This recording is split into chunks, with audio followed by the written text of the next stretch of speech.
Hello po mga kababayan, kamusta po kayong lahat? And once again, welcome back to another episode of Simply Talkies Vlog. So ang pag-uusapan natin mga kababayan ay ito pong assassination attempt kay former President US Donald Trump. No, siguro hindi naman nalingid sa inyong kaalaman kung ano po yung kahindik-hindik na naganap kahapon habang siya po ay nandoon sa podium at nagsasalita diyan po sa kanilang campaign rally sa Pennsylvania. Ang dami pong putok. Napanood ko po yung video, hindi ko na po isasama dito yung pak sunod-sunod no. Pero at least sa awa ng Diyos dito lang hagingan yung kanang tenga ni former President Donald Trump, no, at kahit papano na-avert yung situation. Pero nakakalungkot, meron pong it is still a tragedy, no. Failed assassination attempt pero may mga nadamay. May ilang article po tayo dito na babasahin sa inyo. At ganun din po yung reaction ng ating Pangulong Bongbong Marcos dyan. Hindi na natin isasama dito yung mga reaction ng mga world leaders. Siguro nabasa nyo na yan at alam nyo naman ang kanilang reaction. No? At ganun din, meron ding statement nakikisawsaw itong si Talakitok Harry Roque at yung kanyang Tatay Digong. No? Yung po ang ating maiksing pagkikwentuhan, bibigyan ng reaction at opinion. Okay, for the meantime, bago tayo magpatuloy, tayo po ay magbibigay pugay at pasalamat sa lahat ng ating channel members, followers, subscribers, nagla-like at nagsishare ng ating mga videos, sa mga nagbi-video replay, sa mga nagsishare ng kanilang blessings, no? Nandun po sa community, nakapost po doon lahat po ng mga nagsishare ng kanilang blessings through super chat, super thanks, and super stickers. Maraming salamat po sa inyo, no? Napaka-supportive ninyo, very genuine ang inyong pagsuporta, no? Wag namang sobra-sobra, please. Baka ma-spoiled ako at baka mamaya may mainggit, gagawa na naman tayo ng kwento. 'Di ba Aichang, 'di ba Elora, alam nyo naman, no? Kayo diyan ng mga naglilibot sa mga favorite ninyong mga vlogger, hindi maiwasan ang inggit, no? Sana kung mangyayari yan, ano, may taong maiinggit, pakisampal nyo na lang po. Di ba Ate Beth M? Sampalin na lang ninyo yung mga taong maiinggit, no? Okay, sa mga katuwang natin sa LS, no? Kaninang umaga nag-LS po tayo habang tayo po ay nandun sa park, no? At nakikipagkwentuhan sa inyo, no? It's nice na maka-engage natin kayo through live chat, no? Napakagandang kwentuhan, no? Smorgasbord po tayo doon, no? Patalon-talon tayo kasi pag nabasa ko yung chat ninyo, mababago tayo ng ano. Pero we will stick to that common munang topic natin, no? Yung topic natin sa live stream, hindi yun talagang tulad dito sa video premiere na ako lang ang dakdak ng dakdak binabanatan natin. Kaya wag kayong ano ba yan, ganito, Wapakels naman ako, kaya nga sabi nga ni Kay si Sir Wapakels. Ang mahalaga, ma-engage natin kayo dun sa live chat, no? At least kahit papano nababasa ko naman yung inyong mga comment at mabigyan natin ng kaunting reaction. O di ba yun naman ang gusto natin, no? Live reaction and commenting, no? Yung iba, bakit ako kumukunot, no? Kasi hindi ko po mabasa yung message niyo. Damatans na tayo, di ba? Ate Beth M, damatans na po kami.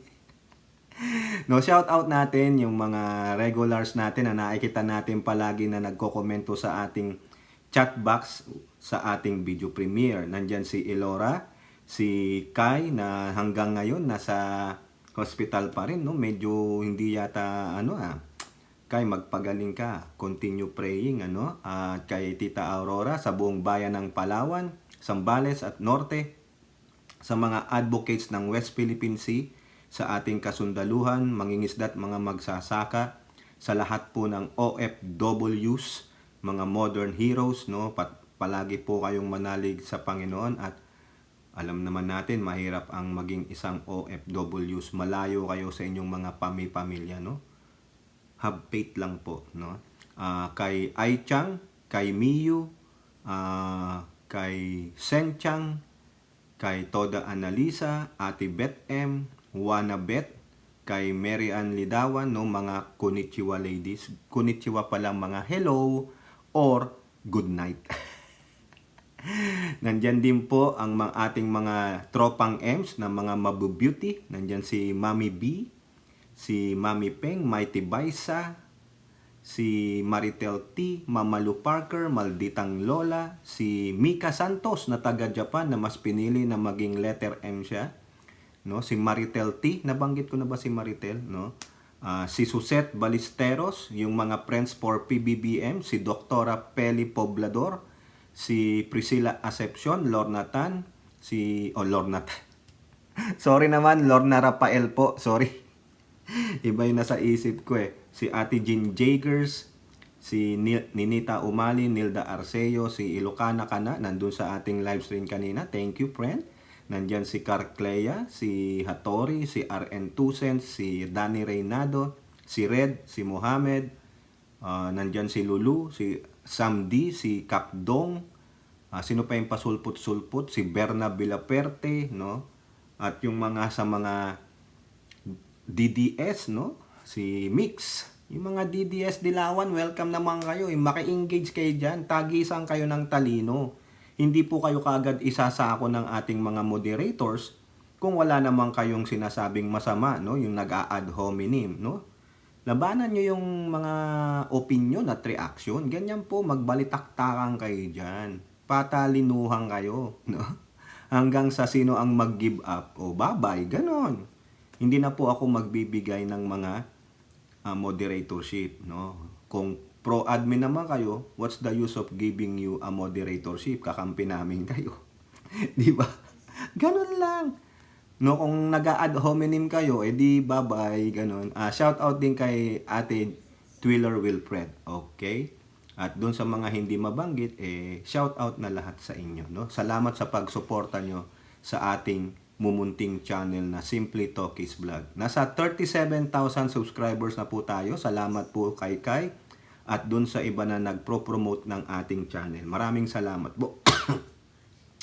Okay, so ito po ang topic natin, no, at bibigyan natin ng opinion at reaction ay yung failed, no? Failed po 'yan. Assassination attempt kay US former President Donald Trump. Habang siya po ay nagsasalita doon, siguro napanood nyo yung video. Napanood ko po talaga dito sa merong nag-post ng clip eh. Talagang nung nagsasalita siya, pagtingin niya sa kanan niya, pagbalik niya, bigla siyang humawak kaagad sa tenga niya, yumuko na siyang ganon.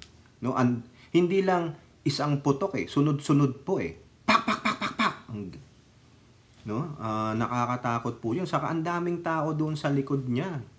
Hindi ko alam kung nasaan napunta yung mga balang na-miss eh. Yung na-miss, no? No? Aakalain mo, sa una, drama-drama lang. No? Sabi ng iba, drama lang yan para lalong kaawaan siya ng mga tao. Pero sa akin okay sa inyo drama eh. Sa akin ano yan very precarious po yun. No? Lumaban ng parehas. Lumaban ng parehas. No? Sabi nga dito, kanina, nababasa ko yung latest news, 20 years old yung shooter. No? Tapos registered Republican naman siya. Sabi po doon sa balita, nakita ko yung profile nung shooter. Registered Republican. Pero nagdo-donate siya sa mga Democrat group. Hindi natin alam. Hindi nila alam kung ano ang dahilan niya.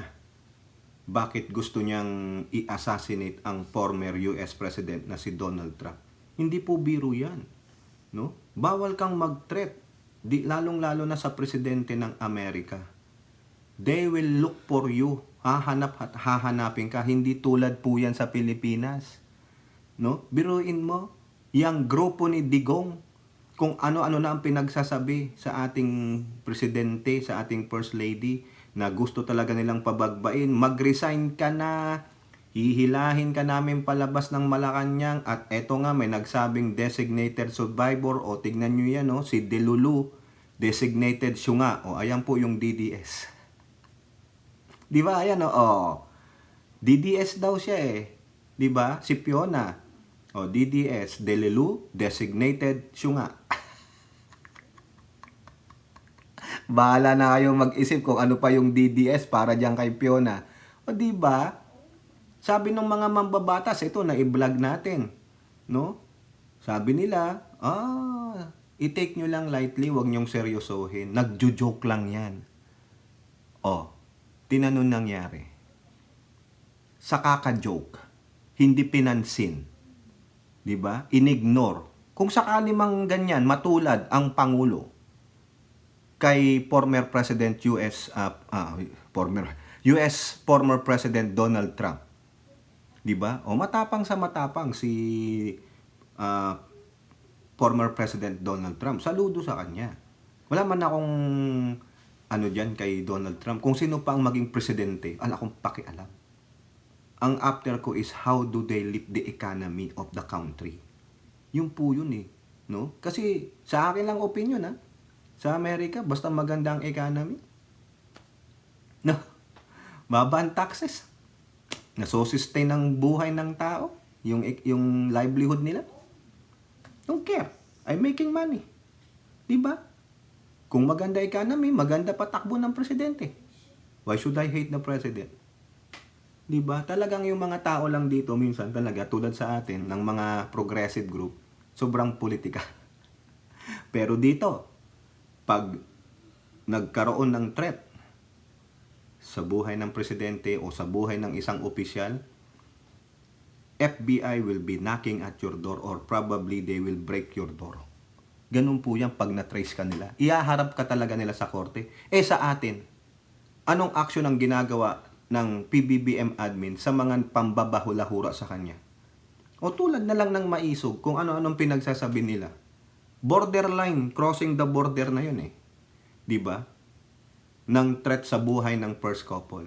Inaakusahan na drug lords, addict, nang walang basis.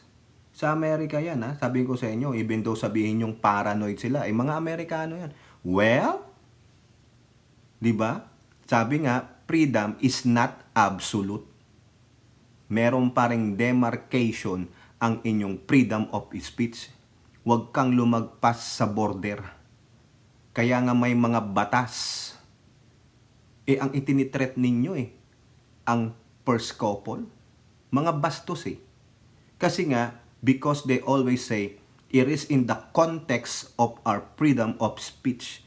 It is on the freedom of expression guaranteed by us by our Constitution. Pero, meron pa ring borderline because there are laws. May mga batas tulad ng cyber libel. Di po ba at ano pang mga naaayong batas doon sa iyong mga bibitawang salita? Tulad ng ikaw ay hihilahin namin palabas ng Malacanang. That's a threat. Physical threat yun. Di ba? Even then there's no action taken, yung physical na sinasabi nila, yung ginagawa nila, yung sinasabi nila, but still, salita yun. Dito nga salita pa lang O di kaya, sa digital hahanapin ka talaga, pananagutin ka, kakasuhan ka, because they want to avert o pigilan yung magagawa mo pang action. To lessen. To lessen yung magiging damage nung sinabi mo o nung sinulat mo. Pero sa atin, wala. Lagi na lang, human rights namin yan You are violating my human rights. Paano naman yung human rights nung presidente at nung asawa niya? Paano naman yung human rights nung official na yon na binabalahura ninyo tulad ni si Speaker Martin? 'Di ba? Yung tatlong tao na yun ang binabalahura nitong mga gago na itong mga maisog Duterte Kiboloy na kampo 'Di ba? Kaya kung ako kay Pangulo, ay nako. Kung yun lang yung National Security Council, yung NBI natin, DOJ, ay nako. Marami na sanang nahuli, lalo na yung mga maisog, yung si Roque, siya ang nagsabi niyan hihilahin ka namin palabas ng Malacanang. Mag-resign ka na. Ano karapatan ninyo? O unti nga lang kayo. Hindi nga kayo maka 20,000 o 10,000 eh. Yun lang rally nyo sa Liwasang Bonifacio tungkol kay Kibolo, hindi nga kayo umabot ng 10,000. Mga sinungaling pa yung mga numero ninyo eh. Tapos you have the audacity to say, resign, PBBM. Ngayon po, ito po yan. No? Punta tayo dito muna kay former President Donald Trump. Sabi lang ng Manila Bulletin, after the shooting, okay naman po si Donald Trump. No, siguro the trauma, no? Pero alam ko matapang yan si Donald Trump, no? Pag nanalo yan si Donald Trump, tatawagan ako niyan. Ha? Mr. President Donald Trump, if in case you will win this coming election, call me. Give me some McDonald's. Biruin nyo. Yang si former President Donald Trump, meron niya, ano ba yon, yung merong isang champion na team. Siyempre, pag champion ka, may courtesy call yan po palagi sa White House. Alam niyo ginawa niya? Binigyan niya McDonald's burger ang pinakain niya. Loko-loko talaga to si Donald Trump eh. Komedyante rin eh. Pero I like his personality, no, na parang matapang na ganon. Pero some of them, they don't like him because of sometimes yung mga rhetoric niya tantamounts to being nagiging racist. You know, minsan lang po, no, kasi yung mga followers niya kasi minsan medyo makitid din minsan ng utak. Hindi naman po lahat hindi po lahat. Kasi may mga kababayan tayong mga Pilipino na talagang they love former President Trump. Hindi ko naman sila masisisi. No, sa akin lang, pinag-aaralan ko po kasi minsan may mga rhetorical na sinasabi ang Pangulong Trump, iba ang interpretation mostly nung mga white supremacists. Ganun po yan. Pero sa akin, no, okay naman sa akin si Trump. Kahit na sinong manalo, basta ang after ko is the economy. Tumaas yung stocks. Doon po ako eh. Kasi tinitingnan ko po yung taas ng 401k ng misis ko. Ako ang taga-tingin eh. Di ba Carclea, di ba Hattori? O kayo nga dyan. Pag maganda ang economy ng Amerika, everybody's happy. No? Kasi matutugunan ang pangangailangan o yung mga social security benefits, yung mga federal benefits na nakuha ng yung mga mabababang income o bababa ang taxes. Kami nasa middle income bracket kami ng pagpiling ng tax, nagbabayad kami. Hindi kami nabibiyayaan ng tax refund. Kaya sana lang Donald Trump. Pag nanalo ka, tawagan mo ako. Diyan po sa mga Republican, tawagan nyo ako. At nang makapagpa-picture ako kay Donald Trump, BBM. Mamaya may aasarin tayo. Mga kababayan, may aasarin tayo. President Donald Trump, call me.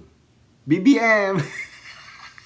Papapicture ako kay matangkad yan eh. Si former President Donald Trump. Matangkad yan, 6-footer yan eh. 5'8 lang ako. Siyempre, gagano na ako dyan. Sir, BBM. Mamaya may aasarin tayo, ha? O yan, at least na-avert po, hindi po napuruhan si former President Donald Trump. Takot ako dun. Kakatakot yung kasi nagsasalita siya, kung nakita niyo yung video, bigla na lang pak, sunod-sunod eh. No, yung mga tao ganunan sa likod niya eh. No? Parang yung nangyari po kay former President din, si Ronald Reagan. Talakad siya, biglang may lumitaw na gunman. Buti nga hindi napuruhan si former President Ronald Reagan nun eh. No, na-hospitalize nga lang siya. Hopefully, okay naman daw po siya. Sabi dito sa balita ng Manila Bulletin, dito lang, nag-grace siya dito. Nag-peace pump pa nga siya eh. Peace pump pa, gumanong pa siya oh. Make America great again! Sige, gawin nyo para lalo tayong may tie-up. O, di ba? Akala na kasi ng iba, no, mamaya, may susuplakin tayo. Nakikisaw-saw na naman. Oh, akala mo naman. Oh, yan sabi po dito, Trump is fine after shooting at rally. Campaign says, prosecutor says gunman and one attendee are dead. O yun. may nadamay po na isang attendee. Biruin niyo yun, no? Sumusuporta ka lang doon sa paborito mong kandidato, ibigla kang tragedy. Oh, paano yan? I-relate natin dito kay Tamilmil. Paano yon? Ha? Ikaw na insensitive na Tamilmil. Ha? Kayo po na mga sinusuportahan pa yung sinabi o binasabihing baliwalain yung sinasabi ni Fiona. Ha? Yang si Delulong designated syunga. Okay, si DDS. Sabi niya, I'm appointing. Gagaling ano, parang si Cowboy lang. I am appointing myself as the son of God. Mga leche, mga puto. Pasensya naman po mga puta. Ha? Mga animals. Okay? Pasensya naman sa bad words kung may minor, no? Pasensya na po, hindi po mapigilan eh. 'Di ba? Kung nangyari 'yan, ano? It will be a biggest magmumorn tayo. Pero yung kabilang kampo, plastic 'yan. We offer this prayer, we offer condolences, pero at the back of their minds, after a few days, yes! Uupo na si Delulu designator Sunga. Ganon sila. At the expense of whatever sa politika. At the expense of their ambition, they will sacrifice everything. Totoo po yan. Even nung mga noong pa, nung mga king and queens pa, they will even sacrifice their family members for the expense of their personal ambition. Yung po yan. Wala po silang konsensya. Wala silang empathy. As long as na makuha ko yung gusto ko, I will. It is I. It's all about me. It's all about my ambition. Yung po yun, yung ambisyon ng mga kibuloy, ng kulto niya at ni Duterte. The ambition to grab the power, the ambition to sit on the seat of power, aangkinin nila yan. 'Di ba? Sabi nga ni Professor Kalilong, yung sa isa nating vlog sa USTE, professor ng political science sa USTE, political analyst, si Professor Kalilong. She wants to steal the spotlight. Hindi lang spotlight. Probably, if that truly happened, yung sinasabi niyang designated syunga siya. If that happens, not only the spotlight, she's still the seat of power. Ano yun? E di yung Malacanang. So therefore, itong mga minions niya, yung mga nagmamaisog rally, alam niyo na kung sino ang mga nandyan, sabi ko sa inyo, they will mourn. Magluluksa sila. But for how many days lang? After that, champagne and wine and the celebration will take its place. Yan po yan. Now the question is, ayan ba I should be taken lightly? Ayan ba ay dapat lang baliwalain? Ayan ba ay tulad ng sinasabi ni SP Escudero na huwag nang palakahin? Huwag nang palakahin. E tingnan mo nga yung presidente, yung former presidente ng Amerika na si Donald Trump. Gustong itumba. Disgruntled yun sa akin lang opinion ha. Opinion ko lang po yun. Hopefully hindi po ako tawagin ng FBI dito. It's not only my opinion ha. FBI director, nothing It's just stating my opinion. Probably that gunman is disgruntled. Yun lang po yun. I don't have any evidence or proof, but it's just my opinion. Okay? Don't come knocking on my door.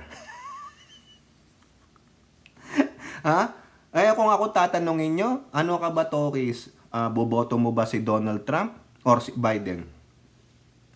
I'm still on the middle po ako. Hanggat hindi dumarating ang a day before the election, no? Nasa middle po ako. Tumitimbang pa muna po ako, no?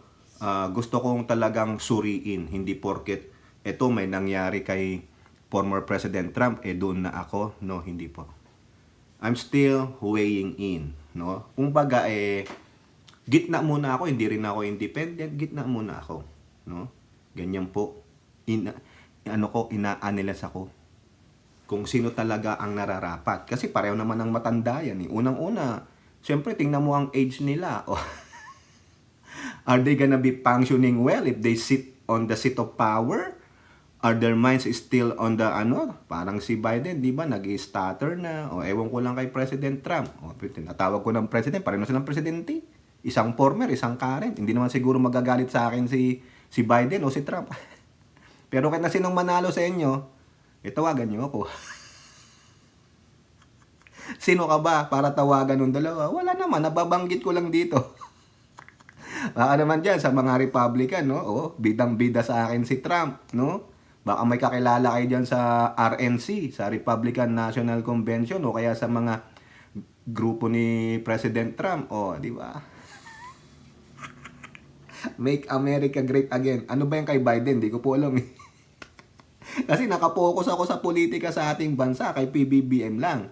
Dito kasi, medyo rockstar ngayon si Trump, sabi nga nila, medyo angat ang points. Pero ito muna tayo, yung hindi magandang ginawa sa kanya. At yung i-relate natin dito sa Delulu designatorship nga ni Bukeke.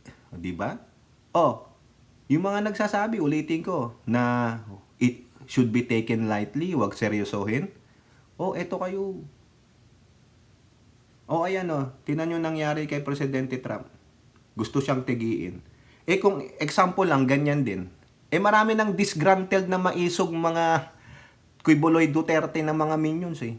Gustong-gusto ka na talagang pababayin si PBBM eh. Eto, walang warning yan. Shots are fired. Yung kay Delulu.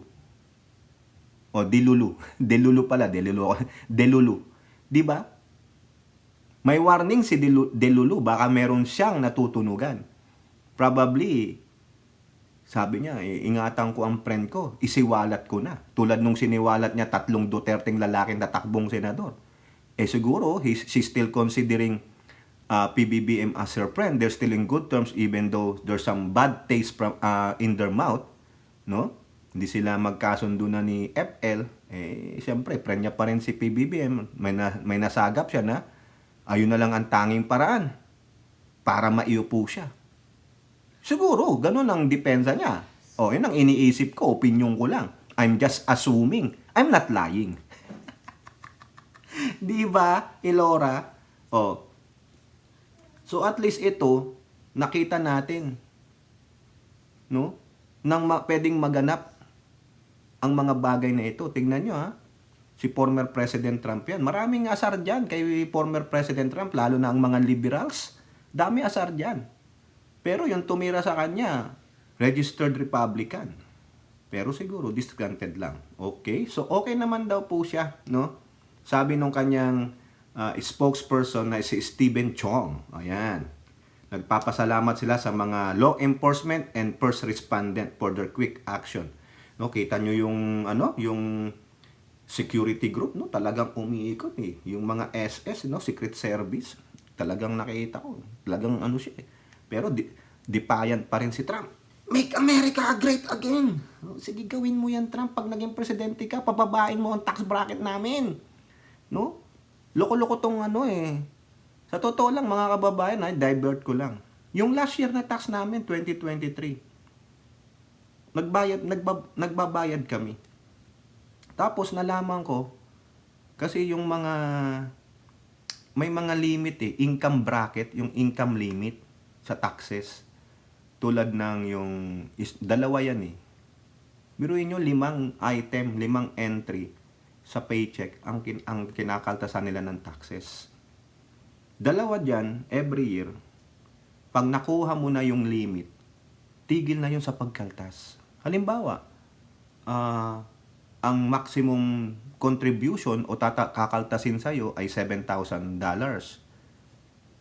Ngayon, pag nakuha mo na yun, hindi pa natatapos ang fiscal year o ang taong ito, kasi iba ang fiscal year sa federal, tigil na yun, zero na yun, di may extra pera ka na. Kung 400 yun, extra pera mo na yun. Ang ginawa nitong Biden administration, wala na pong limit. Tuloy-tuloy ka nang magbabayad. Kaya, sabi ko, nako, imbis na may $500 extra ka every paycheck, wala na. Punta na sa gobyerno. Kaya nga, sabi nila, it's better to be Trump. Mas maganda ang kanyang, kasi negosyante yan si Trump. Alam niya ang in-and-outs ng paano patakbuhin ang economy ng bansa. Ayun ang sabi nila. So, it will remain to be seen kung sakaling maiupo siya. No? Ngayon, ang sabi naman dito sa Inquirer, ituloy lang natin, dito, sabi dito, alleged Trump shooter film on roof with rifle. Sa rooftop daw pala siya. Talagang sa rooftop, kitang-kita niya, yung visual niya, kitang-kita niya yung ibaba. Siyempre, ang advantage mo, pag nasa taas ka, advantageous ka, di ba? Yan, nakita daw po siya doon. Alam niya na, yung parang sniper style ang dating niyan. Oh. Yan, sabi lang po dito, a gunman lays on his stomach on a rooftop with a rifle in hand, then screams ring out. Yan po, pinablish po ng TMZ. Yung parang Marites. Parang sila, yung Marites na grupo yan, no? So, doon po, yan, no, ang pangalan ng Tumegi, yung pangalan ng shooter, sorry naman po yung pangalan ng shooter, si Thomas Matthew Crooks, 20-year-old, from Pennsylvania din siya. Oh. Pero, tinira naman siya. Siyempre, mga sharpshooter din ng mga, Secret Service, Oh, yan po. Ang problema, may nadamay na isang attendee. Siguro yung bala, kung ilan yung pinakawalan niya, yung bala, siyempre nag-race lang dito. Saan pumunta yung bala? Malamang sa mga attendee, kawawa naman. O tapos yung iba nag-stampede, may mga na-injured. Karamihan naman sa mga attendee niyan, medyo may mga edad na. O, di kawawa, ang laki niyan. Nako, ang makakaawa dito, yung pamilya nung shooter. Oo. Maaano sila diyan. Mababati ko sila. 20 years old, oh. Hindi pa nagbe-21, hindi pa siya pwedeng bumili ng alak sa store. Yung ikaw lang, i-ID ka pa niyan eh. O pag bumili ka ng alak o sigarilyo, i-ID ka niyan eh. Hindi ka nga makapagpa-reserve ng magrerenta ng kotse, dapat 25 years old ka eh. Kasi pinagagawa ko yung sa anak ko. Magreserba ka ng sasakyan dyan dahil darating kami. Oh, I'm not allowed. I'm not 25 yet, sabi niya. Ha? Sabi ko, akala ko 21. No, sabi niya. No, sabi niya. Ayun. O ngayon, nag-react po dyan ang Pangulong Bongbong Marcos. May statement po siya. O, sabi lang dito sa Manila Bulletin, Marcos on Trump's rally shooting. We condemn all forms of political violence. Ngayon, yung nilalaman po ng balita na yan, basahin na lang natin yung statement ng Pangulo. Ito po nakuha ko sa Presidential Communications Office official Facebook page. Ang iksi ng mensahe niya. It is with great relief that we receive the news that former President Donald Trump is fine and well after the attempt to assassinate him. Our thoughts and prayers are with him and his family. So, di ba? Ayan. At nagagalak po ang Pangulo natin na at least nakaligtas po ang US former President Donald Trump. Okay? Ito yung huli. May patama. Together with all democracy-loving peoples around the world, we condemn all forms of political violence. The voice of the people must always remain supreme. Unahin muna natin yung condemning all forms of political violence. Oy, delulong designated syunga. Kung may alam ka, ipaalam mo na yan sa National Security Council para ma-avert yan at mahuli yung mga plotters ng sinasabi nyong designated survivor. Kasi nagawa sa former US President Donald Trump. Bago nangyari yung kay Donald Trump, di ba nagsalita na si Delulu? May alam yan. Si Bato, hindi aaten dahil masakit lang ang tuhod. Di ba? May mga alam yan. Tanungin nyo na muna yan. Kaya nga sabi nga ni Dalipe, baka pwede siyang, hindi si Dalipe, sorry. Si Dong Gonzales, dapat maimbestigahan si Delulu. Ano yung patama dito? The voice of the people must always remain supreme.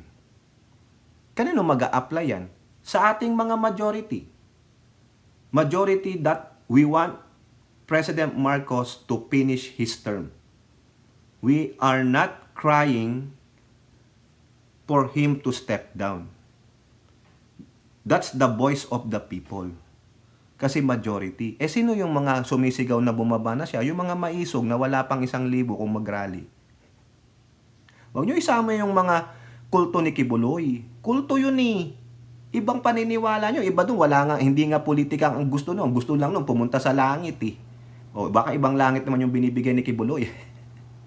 Di ba? Kayo dyan, maisog. The voice of the people must always remain supreme. Kumuha na muna kayo ng mayorya bago kayo manawagan na mag-resign ang Pangulo. So far wala hindi take effect Walang epekto. Nagsasayang lang kayo ng pondo tapos sisigaw kayo ng naghihirap, ang taas ng bilihin.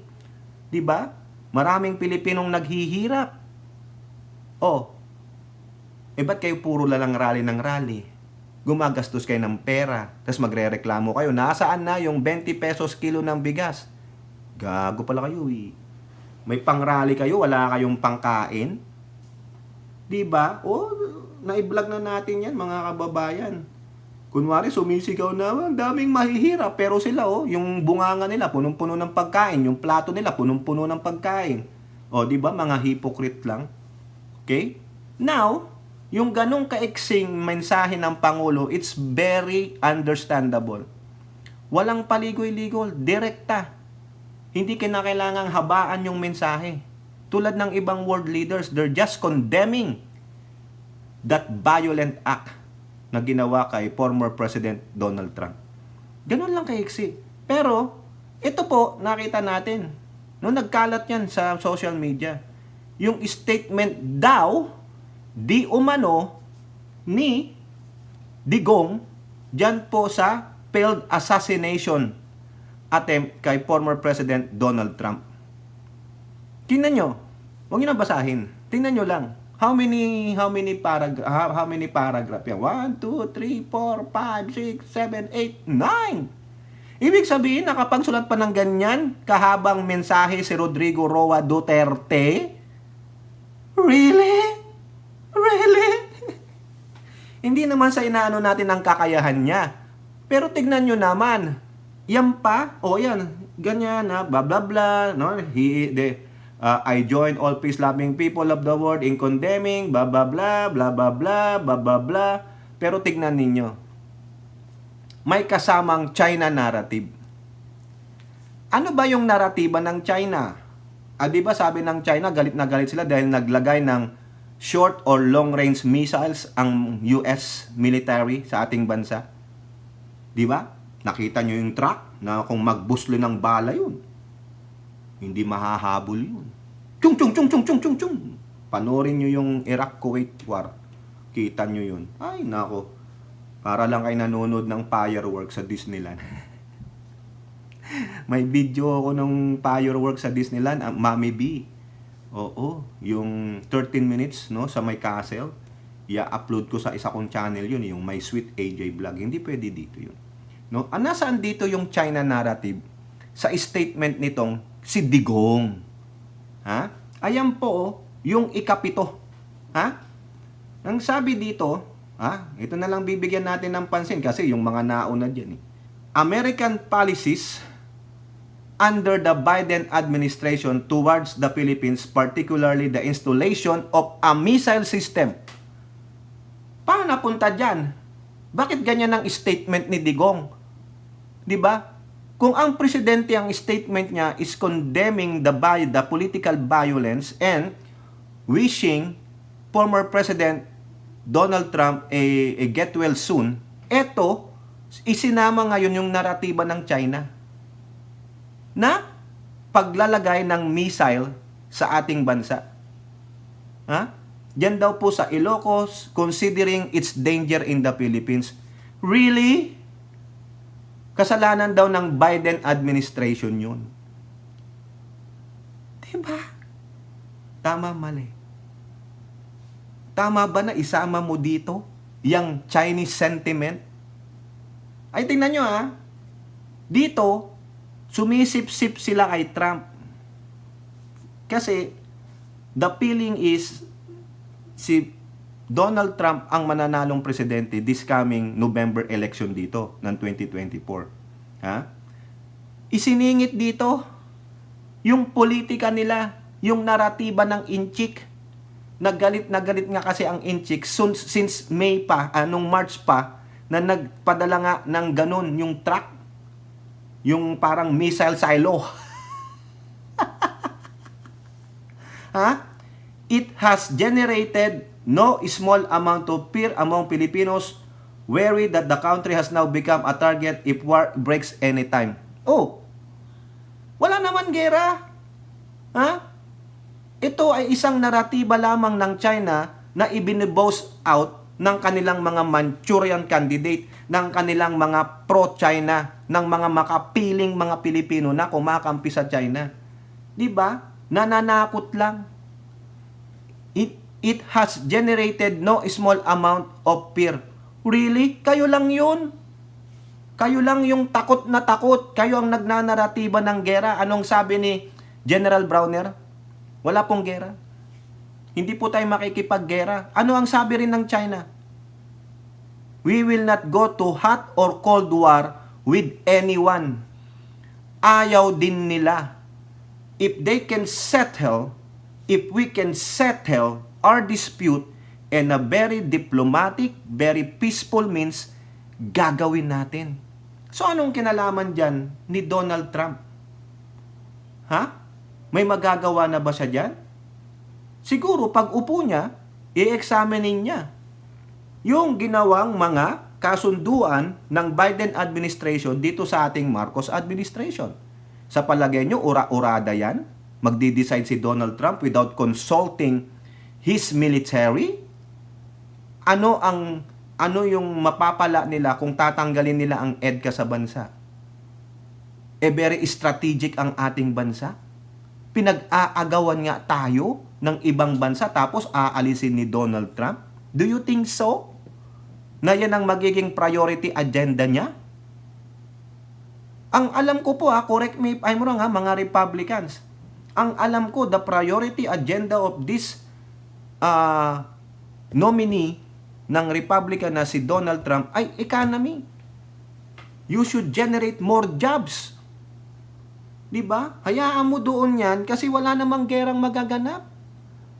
And also, you are aiding, helping a country that is your friend. Hindi lang naman siya friend sa isang leader lang.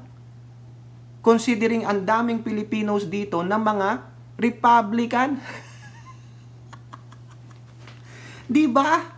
Oh, so bakit nyo hahaluan ng politika ang inyong statement of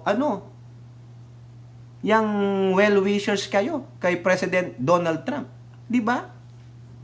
Grabe naman Ang tindi ng sumulat niyan sa palagay ko, sa aking opinion, hindi si Digong ang sumulat niya. Yung kanyang scriptwriter ang galing. Baka nga pro-China sumulat Kitang-kita yung naratiba yung isang paragraph na yon, isiningit talaga. Sa palagay kasi nila, magsusumbong sila kay Trump, tanggalin mo na yung EDCA dito. Hindi ganun kadali yon. Kailangan niya munang kumonsulta sa kanyang mga military. Gago pala kayo Diba? Tama, mali ako, Hattori. Ikaw dyan, Kuya Danny. Ngayon, ito, may isang sumasawsaw. Si Sawsawerong Talakitok Roque. Ayan sa kanyang FB page na naman. Ang Sawsawerong Roque. Trump, now a sure winner. Paano na si Junior? BFF ni Trump si Tatay Digong. Malaking sip-sip, kiss as kakupal. Trump now a sure winner. How can you tell? Base sa survey, almost close lang sila. Di ko binabasag ang trip ng mga Republican Base sa survey, ilang points lang ang ang lamang ni President Donald Trump, no? Hindi, huwag kang pakampante. Because probably you are winning on a popular vote. Ang pinag-uusapan dito is electoral votes. O siguro kayo, alam na alam nyo yan. Yung iba, no, paliwanag lang natin, yung popular votes, popular ka. Sa survey, ikaw ang gusto. Ha? Sa mga balibalita, ikaw ang gusto. Usap-usapan, ikaw ang gusto. Pero pagdating ng eleksyon, no, ang pinag-uusapan yung balota, electoral. Sa isang counties o sa isang county, o sige, bibilangin na yan, bibilangin na. Hanggang sa manalo ka sa state na yon. Sa iyong, kung halimbawa itong California, how many ang makukuha mo dito? Ha? Ilan? Halimbawa, may 55 points dito. Ha? Pag ikaw nanalo dito sa state of California, isa yun na yung electoral vote na yun. Ganun po. Eh, ilan yung electoral votes na dapat mong makuha para winner ka? 200 something eh. Oh. Kaya wag ka pakampante muna. You are counting the chicken o the chicks without hatching pa. Nagbibilang ka na ng itlog eh. 'Di ba? Paano na si Dan Jr.? Oh, anong problema? Ano mang kinalaman diyan ni Pangulong Bongbong Marcos? May Amerikano o wala, we will stand on our own. Filipinos do not yield, Harry Roque. Gago. Ikaw kasi yield ka ng yield sa mga tsekwa. Tingnan mo yung mga sinasamahan mo na magpogo-pogo. Yun, si Ong. O di ba sabi nga ni Tansingko, kasama ka ni Ong, ikaw pa ang tumatawag, mag-follow up ng kanilang lisensya for 6 times. O, di ba? Sino pinapadrino mo? Inchik. Tapos paano na si Junior? O presidente pa rin ng Pilipinas. Do you think sasabihin ni Donald Trump kung siya ang manalo this coming election, sasabihin niya, hey, Bongbong Marcos, step down. I don't like you. O eto, baka gusto mo murahin ko pa si Donald Trump. Bakit? Anong pakialam ni President Donald Trump kay President Marcos? Di ba? Kayo, ng mga Republican, ng mga Pinoy, if just in case President Donald Trump will interfere with our politics, with our sovereignty, no? Mag-i-interfere siya sa pamumuno ni Pangulong Bongbong Marcos. Palagay nyo, di kayo magagalit kay Donald Trump? Di ba? O ano? Dahil BFF sila? Paano mo nasabing BFF sila ni Donald Trump? Eh di nagalit si Xi Jinping, gago. Si Donald Trump, BFF niya lahat. Di ba? O parang si Pangulong Bongbong Marcos lang yan, BFF niya lahat kasi ang policy, no? Friends with, ano yan? Yung friends sa lahat, walang enemy. Ganon. Si Donald Trump, ang gusto niya, ano yung interest na makukuha niya sa iyo? Ang laki ng interest niya sa Pilipinas. Unang-una, the Indo-Pacific. Very strategic ang lugar natin. Ang daming kayamanan sa ating bansa. Tapos sasabihin mo, dahil BFF ni Trump, si Tatay Digong, really? Ganon? Eh pareho silang leader noon eh. Di ba? Eh kung BFF pala ni Digong si Trump, bakit sinabi ni Digong noon sa China na China, Russia, and Philippines will be the 3 superpowers? Nasaan ang US? Eh, presidente noon si Donald Trump. Kailan ba naging presidente si Biden? O bago si Biden, di ba si Trump muna? 2016 to 2020? O, ano, Roque? O di ba? Presidente rin ng Tatay Digong mo noon? 4 years?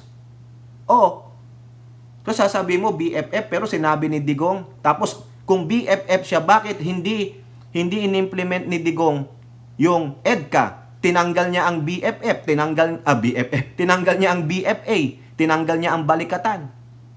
'Di ba? Kung BFF sila ni Trump, kung ano yung gustong gawin ni Trump, gagawin ni Digong hindi. 'Di ba? Binastos niya pa nga si Trump dahil hindi niya pinalaganap ang EDCA.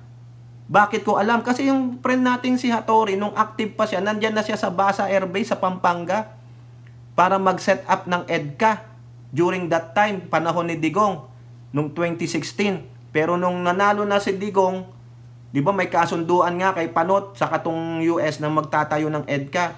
Nung nalaman nilang anti-American, Digong is anti-American, ang sabi sa kanila, let's pack our gears, we're heading home. Bakit? Anti-American si Digong.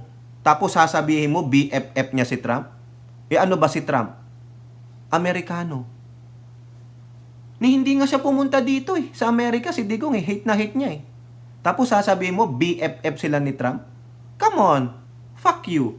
Diba? Paano na si Junior? Bastos ka pa. Paano ka nang talakitok ka? Hanggang daldal ka lang naman. Paano na ang Pangulong Bongbong Marcos? Ganun pa rin.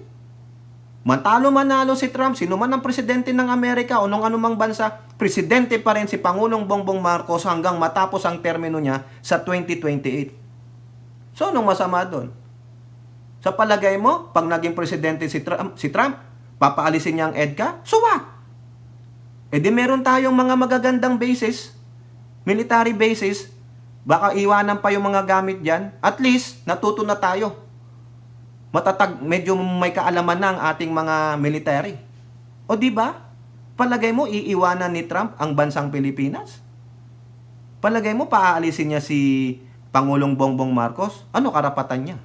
Hindi naman tayo isang colony. Hindi naman tayo isang parang sa Puerto Rico. Parang sa Guam. No? Hindi tayo yung sakop ng Amerika. Tapos sasabihin mo sa amin, BFF ni Trump si Digong? Really? Ginago nga ni Digong si Trump Diba? Because of his anti-American sentiment. Kailan lang siya bumalik? Sa BFA. Diba? Noong 2021, nung patapos na yung termino niya. Wala na rin noon si Donald Trump. Diba? Ang presidente na si Biden. Diba? Presidente na si Biden during that time na bumalik si Digong nyo sa BFA. Si Lloyd Austin na yung nakausap niya as Defense Secretary. Gago, no? Yung naratiba ni Roque, isa ring diluluang gago. Kala mo naman matitrete ng Pangulong Marcos? Palagay mo, yuyo ko ang Pangulong Marcos? Sabi niya nga, Filipinos do not yield except sa inyong mga Digong at Kibuloy na mga minions. Gago. Kaya wag kami, Rocky. Wag mo kaming lokohin. Ang mauuto mo lang ay yung mga katulad mong mga Duterte minions. Wag kami. Kaya, better yet, no? Paghandaan nyo na lang yung inyong 2025 at 2028. Kasi malamang, diyan kayo pupunta, ayan, no? Ayan, tignan mo to, Roque. No? Ang lakas mong manloko wala ka naman naloloko. Buti pa, pumunta ka na lang sa Senado pag pinatawag ka. Tingnan mo, asan ba talaga loyalty mo? Sa bansang Pilipinas? O sa China? Di ba, pabalik-balik ka ng China? What are you doing there? Tanungin naman natin siya. Di ba? Ang kapal sumipsip kay Donald Trump. Kala mo naman paaalisin ni President Donald Trump si Pangulong Bongbong Marcos? Kakausapin nyo? Ipa-assassinate ninyo? I-EDSA ninyo? Try it. Tingnan natin. Try it. Diba? Never again magi-interfere ang Amerikano sa ating gobyerno. Hindi tulad nung ginawa ni Cory noong 1986, no? Natuto na ang Pangulong Bongbong Marcos sa mga katulad ninyong mga ahas at makapili at Judas. Di po ba? Tama, mali. Ang kapal ng mukha, no? Sumisip-sip kay Donald Trump, sure winner na. How surest are you are? Di ba? Binibilang mo na ang itlog. No? Hindi pa nga nabubuntis, binibilang mo na Di ba? Ang kapal ng mukha. Hindi naman ako sa kay Donald Trump, pero itong si Roque, kung magnaratiba, akala mo naman, kilalang-kilala siya ni Donald Trump.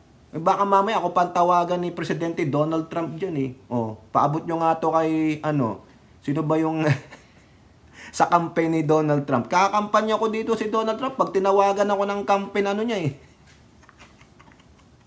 Di ba? Oh, President Donald Trump, call me. I wanna be in The Apprentice. Joke lang. Bayaan mo na sila dyan. Focus tayo dito kay Pangulong Bongbong Marcos. Okay? O kayo po, ano pong inyong masasabi? Comment down below. And don't forget to like and share. Hope to see you on the next videos. Bye-bye. God bless.